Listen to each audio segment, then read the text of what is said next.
Time for another installment of interesting things I find while barn picking for Flathead Ford stuff. So I was going to highlight maybe pre-war hubcaps, then I realized I have too many. So then I figured I'd focus this video on the screw-on type hubcaps. So anyways, here's the niche non-Ford screw-on type hubcaps.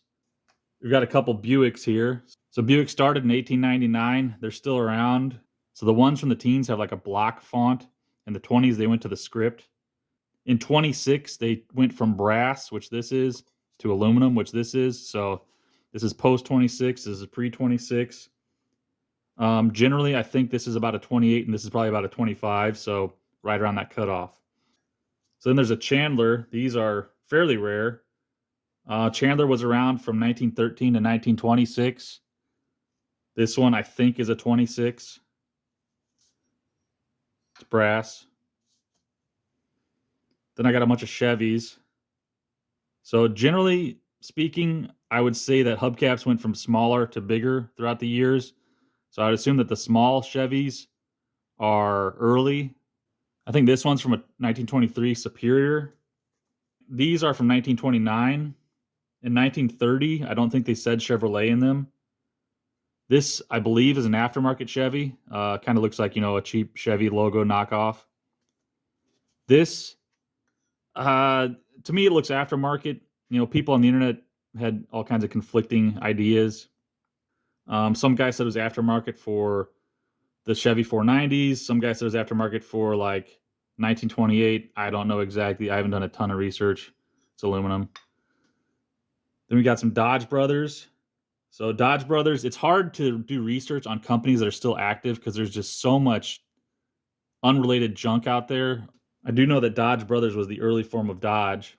There's at least a mostly consensus online that Dodge Brothers era was 1914 through 1938. I believe this one is just the generic one that they used from 24 to 28. And I believe this one is from a 29. Big guy. Then we've got a Hudson. Hudson was around from 09 to 54. I think this is a 24 to 28.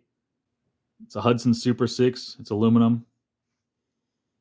Hudson then became Nash, then became AMC. Maxwell operated from roughly 04 to 25. So the newest this could be is 100 years old. It feels like brass to me. It might be nickel-plated brass. I don't see any brass in there, though. Maybe some type of steel. A lot of the results I see for Maxwell hubcaps have the word, instead of going to the points, it goes to the flats. So I don't know what year that was.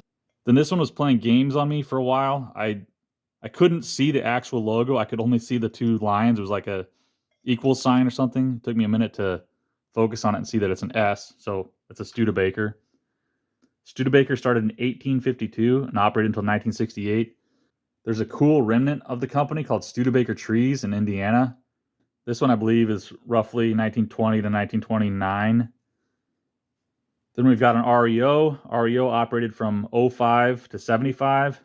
I believe this one is a 27 or 28. Then we got a pair of Overlands. It's hard to find the exact date of these.